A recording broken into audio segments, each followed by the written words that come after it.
2021년 4분기 10일과 성경 교과입니다. 육체 대 영. 갈라디아서 5장 24절. 그리스도 예수의 사람들은 육체와 함께 그 정과 욕심을 십자가에 못 박았느니라. 하나님의 말씀에서 밝혀진 구원의 조건은 합리적이고 분명하고 적극적이며 하나님의 뜻과의 완전한 일치, 마음과 생애의 순결, 바로 그것이다. 우리는 육신의 정욕과 함께 자아를 십자가에 못 박아야 하고, 우리는 육체와 영의 온갖 더러운 것에서 스스로를 깨끗하게 하고 하나님을 두려워하는 가운데 거룩함을 이루어야 한다는 증언입니다. 1월 소재입니다. 투쟁, 갑은 그리스도께 완전하고 지속적으로 항복함으로써 정죄로부터 구원을 필요로 하는 자연적인 인간 마음의 투쟁을 묘사하라. 갈라디아 5장 17절. 육체의 소욕은 성령을 거스리고 성령의 소욕은 육체를 거스리나니 이 둘이 서로 대적하므로 너희의 원하는 것을 하지 못하게 하려 함이라. 너희가 만일 성령에 인도하시는 바가 되면 율법 아래 있지 아니하리라. 그렇습니다. 바울 사도는 자신을 경주에서 상을 얻기 위하여 전력을 다해 달리는 사람에 비유했습니다. 바울은 그러므로 내가 다른 짓 하기를 향방하는 것 같이 아니하고 싸우기를 허공을 치는 것 같이 아니하여 내가 내 몸을 쳐 복종하게 하면 내가 남에게 전파한 후에 자기가 도리어 버림이 될까 두려워함이라고 말했습니다. 그리스도인 경주에서 방향 없이 달리거나 되는 대로 달리지 아니하려고 바울은 자신을 엄격하게 훈련에 복종시켰습니다. 내 몸을 쳐라는 말은 문자 그대로 엄격한 훈련으로 욕망과 충동과 정욕을 격퇴시키는 것을 의미합니다. 육신의 연습은 약간의 유익이지만 경건의 연습은 범사에 유익합니다. 바울은 다른 사람들에게 전파한 후에 자신이 버림을 당하지는 않을까 하여 두려워했습니다. 바울은 만일 그가 믿고 전파한 원칙들을 자신의 생애에 적용시키지 않는다면 다른 사람들을 위한 그의 노력은 헛되리라는 사실을 깨달았습니다. 그의 말과 가마와 자아 만족에 빠지길 거절한 태도는 그의 신앙이 단순한 선언만이 아니요 날마다 하나님과 산 관계를 유지하고 있음을 보여주어야 하였습니다. 그가 언제나 바라고 얻기 위하여 열심히 노력한 한 가지 목표는 믿음으로 하나님께서 난 의였습니다. 바울은 악에 대한 그의 투쟁이 생명이 지속되는 한 끝나지 않는 사실을 알았습니다. 그런 세속적 욕망이 영적 열심을 이기지 못하게 하기 위하여 자신을 항상 엄격히 경계해야 할 필요를 깨달았다 이 말입니다. 사도는 전력을 다하여 타고난 성벽과 싸우기를 계속했습니다. 언제나 그는 그의 앞에 도달해야 할 이상을 간직하였고 하나님의 율법을 즐겨 순종함으로 이 이상에 도달하고자 노력했습니다. 사도의 말과 행실과 정욕 이 모든 것을 하나님의 성령의 지배 아래 두었습니다. 그리스도에 대한 우리의 사랑은 우리가 죄를 깨닫는 정도에 필요할 것입니다. 그리고 율법으로 죄를 깨닫게 됩니다. 그러나 우리 자신을 알게 될 때 우리를 모든 불의에서 구속하시기에 자신을 우리에게 주신 예수님을 끊임없이 바라보도록 해야 할 것입니다. 믿음으로 그리스도의 공로를 붙잡는다면 영혼을 깨끗게 하는 보혈이 우리에게 적용될 것입니다. 우리가 노출되어 있는 죄악과 위험을 분명히 이해하면 할수록 우리는 그리스도를 통한 구원을 더욱더 감사하게 될 것입니다. 거룩한 성화는 매일매일의 과제입니다. 아무도 하나님의 요구 중 하나를 짓밟으면서도 하나님께서 자신을 용서하셔서 축복하시라는 믿음으로 스스로 속인 일이 없도록 해야 할 것입니다. 알고 있으면서도 고의적으로 죄를 범하면 성령의 증거하시는 음성을 잠잠하게 하여 그 영혼은 하나님에게서 떨어져 나가게 됩니다. 어떠한 신앙적인 감정의 항월경에 들어간다 할지라도 예수님께서는 하나님의 율법을 무시한 자의 마음에는 결코 함께할 수가 없습니다. 하나님께서는 당신을 존귀하는 자들만이 존귀하게 여기실 것입니다. 5일 소재입니다.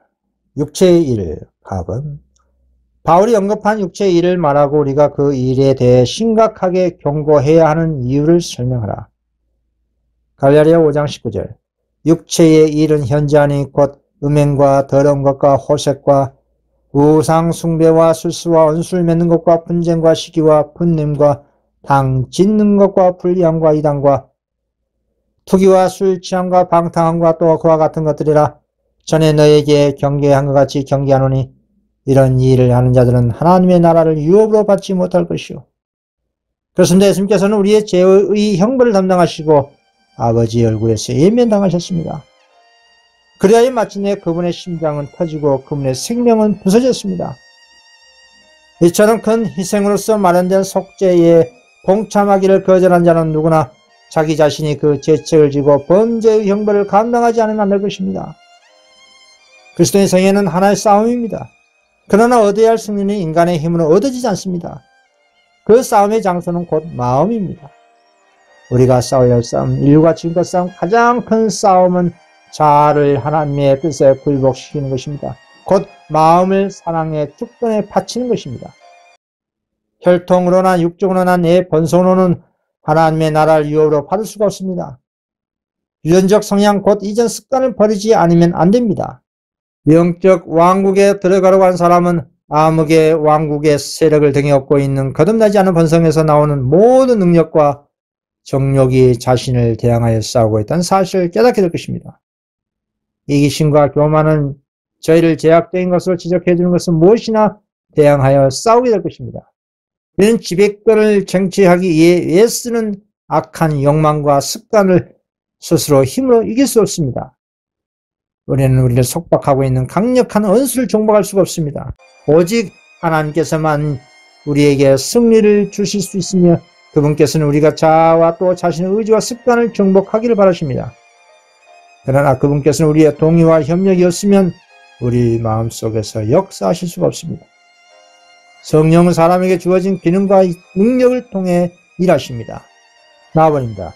간음이 하나님의 율법을 위반한 이유는 무엇인가? 출애굽기 10장 14절 간음하지 말지니라. 히브리서 13장 4절 모든 사람은 혼인을 기이 여기고 침소를 더럽히지 않게 하라. 음행하는 자들과 간음하는 자들은 하나님이 심판하시리라.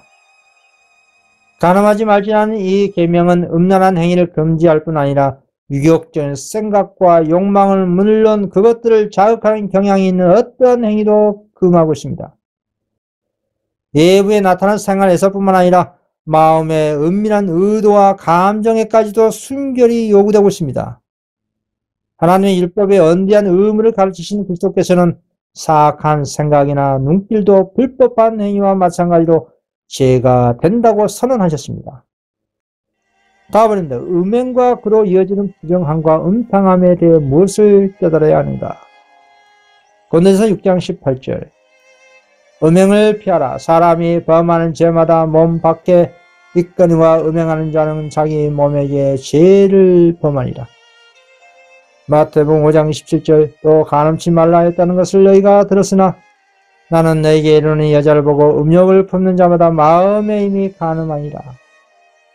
그렇습니다. 인간에게 주어진 기별 중에서 가장 엄숙한 것이 한 백성에게 입학됐습니다. 그리고 기별을 받은 백성이 진리의 말씀에 의해 거룩하게 된다면 강력한 영향력을 가질 수가 있습니다. 그러나 그들이 죄를 지으면 그들이 음란과 간음을 행하면 그 죄악은 내가 그 이름을 언급한 바 하나님의 법이 구속력이 없다고 하는 사람들의 죄보다 10배나 더 중대할 것입니다. 7번째 계명은 음란한 행위를 금할 뿐만 아니라 유욕적 생각과 욕망은 물론 그것들을 자극하는 경향이 있는 어떤 행위도 금하고 있다는 사실입니다. 외부에 나타나는 생활에서뿐만 아니라 마음의 은밀한 의도와 감정에까지도 순결이 요구되고 있습니다. 나와버립니다. 하나님께서는 우리가 극복하도록 어떻게 기꺼이 도와주십니까? 마태복음 5장 8절 마음이 청결한 자는 복이 있나니 저희가 하나님을 볼 것이요. 시편 51편 5절 내가 죄악 중에 출생하였으며 멋진 죄 중에 나를 잉태하였나이다. 중심의 진실함을 주께서 나시오니 내 속에 지혜를 알게 하시리다. 옷을 쳐로 내를 정결케 하소서. 내가 청하리다. 나를 시키소서. 내가 눈보다 희리다. 시편 51편 10절 하나님이여 내 속에 정한 마음을 창조하시고 내 안에 정직한 영을 새롭게 하소서.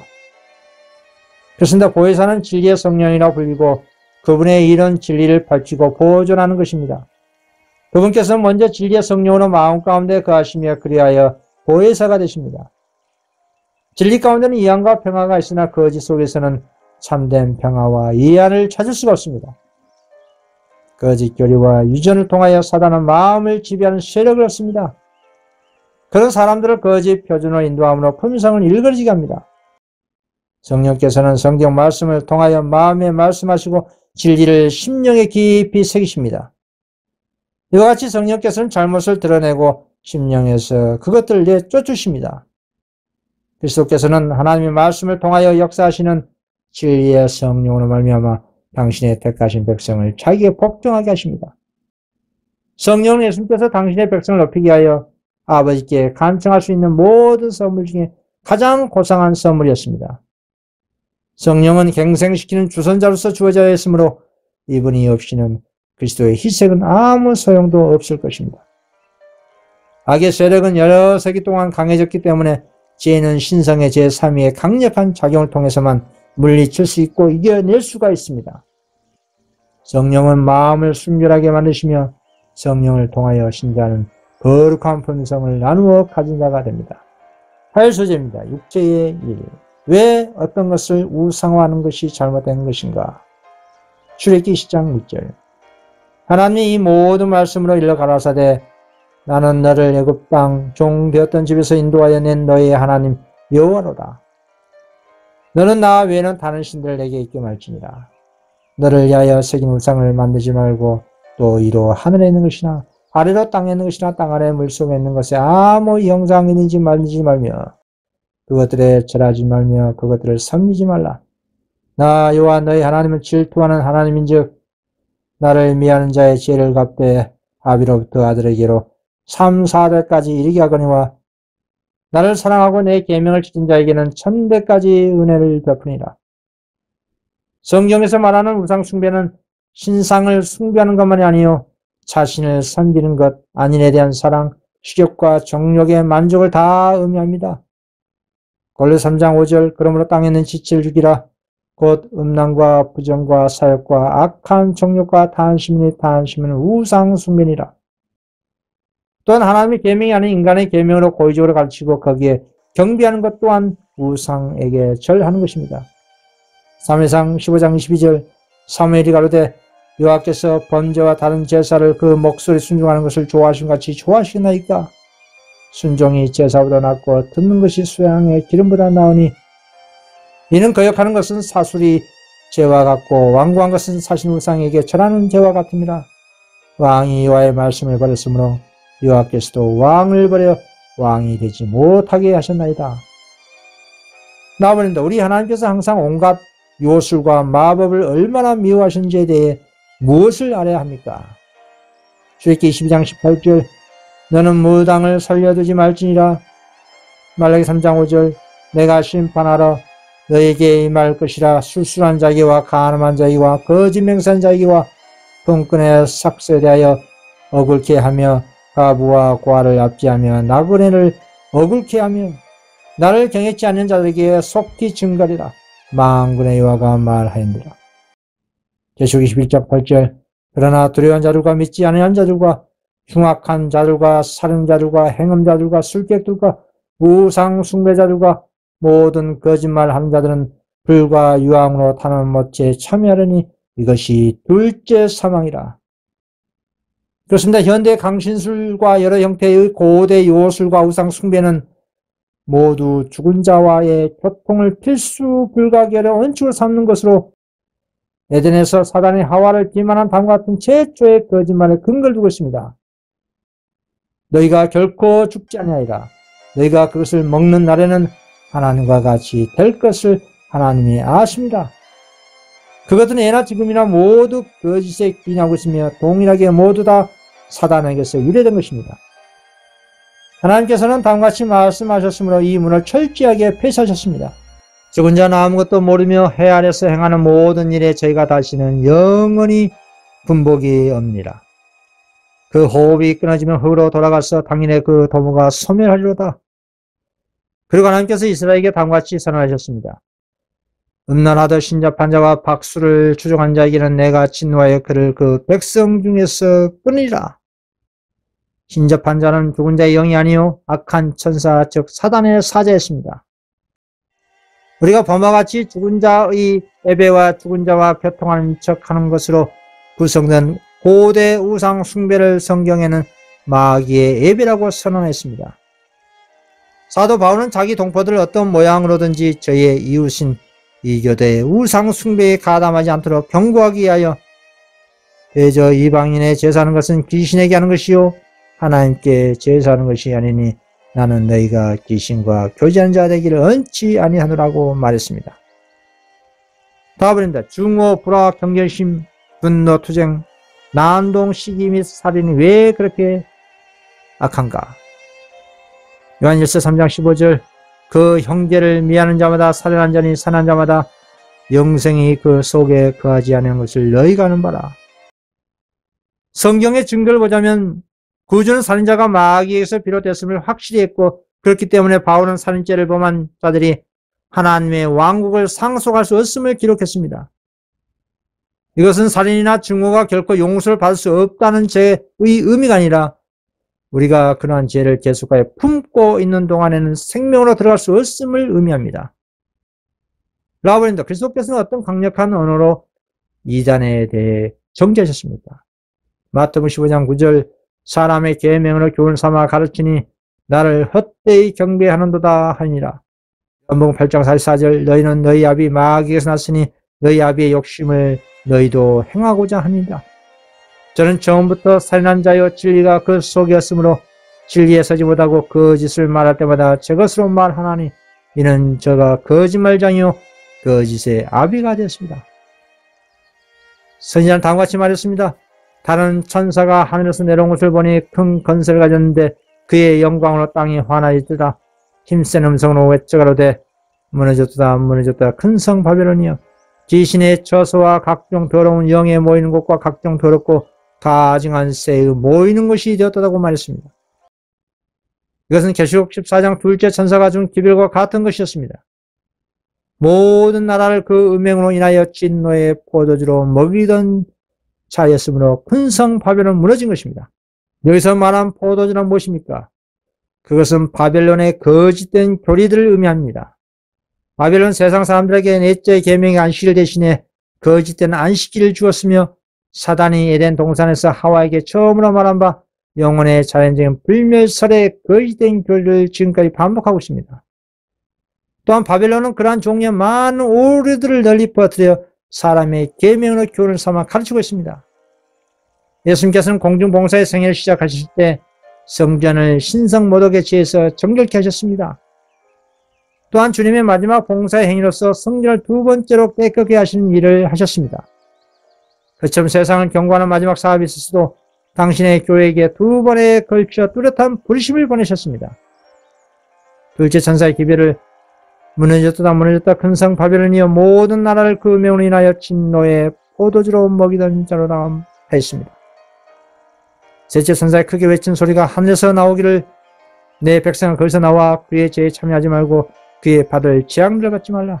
그 죄는 하늘에 사무쳤으며 하나님의 그의 불의한 일을 기억하셨다고 하였습니다. 마블입니다. 술 취함과 폭행은 어떤 경우와 관련이 있습니까? 다니엘 5장 1절 벨사살 왕이 그 긴 1,000명을 위하여 큰 잔치를 배설하고 그 1,000명 앞에서 술을 마시니라. 벨사살이 술을 마실 때 명하여 그 붙인 느부갓네살이 예루살렘 전에서 취하여 온 금은 기명을 가져오게 하였으니 이는 왕과 기인들과 왕후들과 빈궁들이 다 그것으로 마시려 함이었더라. 이에 예루살렘 하나님의 전 성소 중에 취하여 온 금 기명을 가져오매 왕이 그 기인들과 왕후들과 빈궁들과 더불어 그것으로 마시고 우리가 술 마시고는 그 금은 동철 목석으로 만든 신들을 찬양하니라. 술은 불안하고 초조할 때 내 신경을 마비시켜 일시적 평안을 느끼게 하는 진정제입니다. 술에 취하여 정신이 몽롱해진 벨사살 왕은 느부갓네살 당시 하나님 성기는 예루살렘 성전에서 노력해온 금은 그릇들을 가져오게 해서 왕후와 빈궁들과 더불어 그것들로 술을 부어 마시겠습니다. 그런데 예루살렘 성전의 금은 그릇들은 하나님의 성기는 성전 봉사에 쓰기에 특별히 제작된 거룩한 성물이었습니다. 게다가 그러한 술잔치에 여인들과 더불어 그 거룩한 성물에 술을 부어 마신 것은 참으로 신성모독 그 행위였습니다. 바벨론 다신교 우상 숭배 종주국이었습니다. 바벨론의 지방마다 도시마다 별개 신들이 있었고 각종 금속과 돌과 나무로 만든 우상들이 신으로 숭배됐습니다. 게다가 멸망 당시 바벨론 성 안에는 온갖 신들이 집결되어 있어 우상 신들의 전시장을 방불하게 했습니다. 하나님을 섬기는 일에만 사용되는 성전의 거룩한 그릇에 술을 부어 여자들과 더불어 마시면서 우상을 찬양한 난잡한 행위는 더 이상 묵과할 수 없는 신성 모독의 극치였습니다. 창조주 하나님께 대한 예배를 끝까지 거절하고 우상 숭배를 선택한 왕에 대한 선고는 다니엘 5장 26절 그 뜻을 해석하건대 매는 하나님이 이미 왕의 나라의 시대를 세서 그것을 끝나게 하셨다며 대개는 왕이 저울에 달려서 부족함이었다 하며 이것은 왕의 나라가 나뉘어서 메대와 바사 사람에게 준바되었다 합니다. 해석된 선고의 내용은 벨사살과 바벨론을 하늘의 저울로 달아본 결과 기준 미달로 더 이상 존재해야 할 가치를 상실했기에 포위하는 메데파사의 나라를 넘기시겠다는 최후의 통고였습니다. 바벨론 마지막 밤 술잔치는 제약의 잔을 채워 마침내 사망의 집행 심판에 이르고 말았습니다. 수요소재입니다. 성령의 열매 갑은 육체의 일과는 달리 바울은 성령의 열매로 무엇을 밝히고 있으며 우리에게 더 쉽게 올 수 있는 열매를 골라서 선택할 수 없는 이유는 무엇인가? 갈라디아 5장 22절 오직 성령의 열매는 사랑과 희락과 화평과 오래참과 자비와 양성과 충성과 온유와 절제니 이 같은 것을 금지할 법이 없느니라. 그렇습니다. 한번 이루어진 이 그리스도와의 연합은 지속되어야 합니다. 그리스도께서는 내 안에 거라 나도 너희 안에 거리라. 가지가 포도나무에 붙었지 아니하면 절로 과실을 맺을 수 없음같이 너희도 내 안에 있지 아니하면 그러하리라고 말씀하셨습니다. 이것은 우연한 접촉이거나 또는 분리와 연결이 무상한 그런 결합이 아닙니다. 가지가 산 포도나무의 한 부분이 됩니다. 뿌리에서 가지로 생명과 힘과 과실의 풍성함을 전달하는 일은 끊임없이 계속됩니다. 포도나무에 붙지 않은 가지는 살 수 없습니다. 예수께서 너희가 나를 떠나서는 살 수 없으라고 말씀하셨습니다. 너희가 나에게서 받은 생명은 계속된 교통을 통해서만 유지될 수 있습니다. 내가 없으면 너희는 단 하나의 죄도 이길 수 없고 조그만 유혹이라도 물리칠 수 없습니다. 내 안에 가라 나도 너희 안에 가리라. 그리스도 안에 간다는 것은 그분의 성령을 계속적으로 받아들여 그분의 봉사사업에 전적으로 복종하는 생애를 의미합니다. 교통의 통로는 인간과 하나님 사이에 계속적으로 열려 있어야 합니다. 뿌리는 가지를 통하여 가장 먼 장가지 이르기까지 영양분을 공급한 같이 그리스도께서는 모든 신자들에게 영적 능력의 흐름을 전달하십니다. 영혼이 그리스도께 연결되어 있는 한 시들어버리거나 부패할 위험이 없습니다. 포도나무의 생명은 가지에 달린 향기로운 열매 가운데 명백히 나타날 것입니다. 예수께서는 저가 내 안에 내가 저 안에 있으면 이 사람은 과실을 많이 맺나니 나를 떠나서는 너희가 아무것도 할 수 없음이라고 말씀하셨습니다. 우리가 하나님의 아들을 믿는 믿음으로 설 때에 성령의 열매가 우리의 생애 가운데 나타날 것이고 한 사람도 잃어버림을 당치 않을 것입니다. 나와버립니다. 여기에 언급된 열매는 어떤 종류의 사랑인가? 고린도전서 13장 4절 사랑은 오래 참고 사랑은 온유하며 투기하는 자가 되지 아니하며 사랑은 자랑하지 아니하며 교만하지 아니하며 무례히 행치 아니하며 자기의 유익을 굳지 아니하며 성내지 아니하며 악한 것을 생각지 아니하며 불의를 기뻐하지 아니하며 진리와 함께 기뻐하고 모든 것을 참으며 모든 것을 믿으며 모든 것을 바라며 모든 것을 견디니라. 사랑은 언제까지든 떨어지지 아니하나 애언도 피하고 방언도 그치고 지식도 편이라. 그런즉 믿음, 소망, 사랑 이 세 가지는 항상 있을 것인데 그 중에 제일은 사랑이라. 하나님은 어떤 사람의 의지나 판단도 강요하지 않으십니다. 그분은 노예적인 굴복을 기뻐하지 않으십니다. 그분은 당신의 손으로 만드신 모든 피조물들이 당신께서 사랑을 받으실 만하기 때문에 사랑하기를 바라십니다. 하나님께서는 사람들이 당신의 지혜와 공의와 자비를 충분히 깨달은 후에 순종하기를 원하십니다. 이런 특성들에 대하여 올바르게 깨달은 모든 사람들은 하나님의 속성을 존경하는 마음에서 그분께 이끌려가기 때문에 그분을 사랑하게 될 것입니다. 우리 구주께서 가르치시고 친히 모범을 보이신 사랑과 자비와 친절에 열리는 하나님의 분성과 의지의 사본입니다. 그리스도께서는 아버지께로부터 받은 것 외에는 아무것도 가르치지 않으셨다고 주장하셨습니다. 하나님의 정부의 원칙은 언수를 사랑하라고 하신 구주의 경고와 완전히 일치됩니다. 하나님께서는 당신의 정부의 율법과 당신의 분성과 공의로움에 일치되게 그렇게 하실 수 있으시다면 사람들을 행복하게 해 주실 것입니다. 하나님께서는 당신의 사랑을 나타내는 증거들로 사람들 주위에 둘러주시고 당신의 율법을 깨닫게 하시고 당신의 자비의 노력으로 그들을 따라오게 하십니다. 1절 소재입니다. 성령의 열매. 답은 오래 참음이 겉으로 가치 있는 이유는 무엇인가? 누가복음 21장 19절 너희의 인내로 너희 영혼을 얻으리라.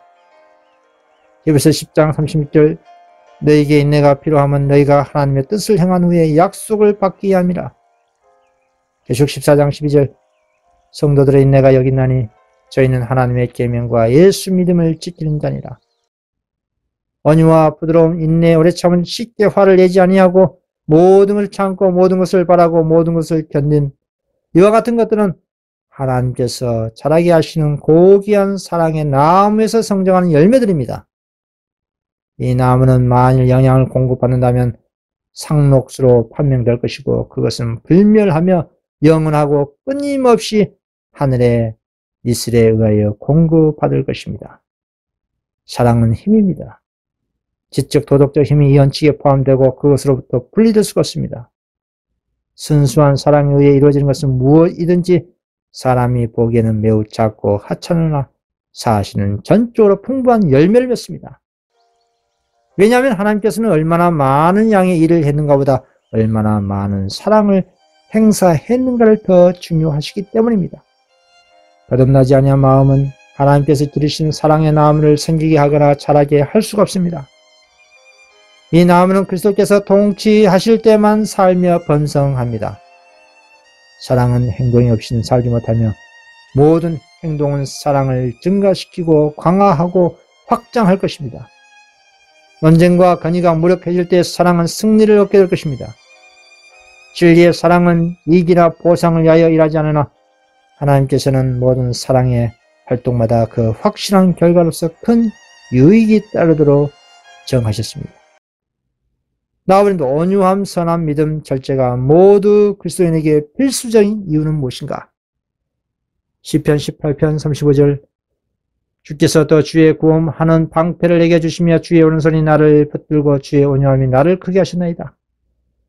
누가복음 7장 50절 예수께서 여자에게 이르시되 내 믿음이 너를 구원하시니 평안히 가라 하시니라. 빌립보 4장 5절 너희 간용을 모든 사람에게 알게 하라. 주께서 가까우시니라. 그리스도인에게 필수적인 본성의 완전에 대하여 높은 깨달음을 갖지 못한다면 자신의 동료 인간에 대하여 적대는 의무감을 지니고 있지 않을 것입니다. 그리고 자신에게 기회가 주어질 것 같으면 자신의 이웃들의 이익이나 손해와는 관계없이 자신의 이익을 추구하는 위험에 빠질 수가 있습니다. 결국 그 자신에게 주어질 사소한 이익을 미끼로 사단은 그를 정직에서 벗어나도록 유혹할 수 있습니다.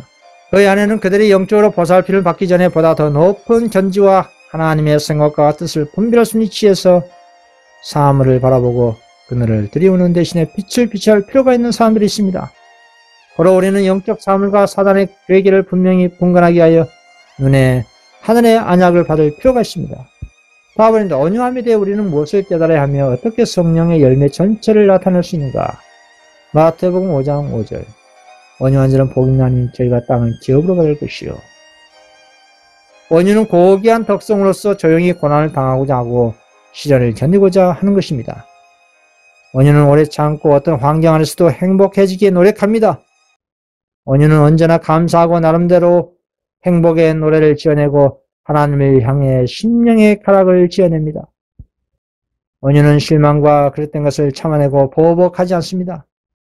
우리의 구속주이신 예수님은 왕과 같은 위엄을 가지시고 지상 생애를 사셨지만 마음이 온유하고 겸손하셨습니다. 신령한 너희는 온유한 심령으로 그러한 자를 바로잡고 믿음과 기도로서 원수의 세력을 물리치고 상처받은 사람에게 치료하는 향유가 될 수 있는 믿음과 용기의 말을 해 주어야 합니다.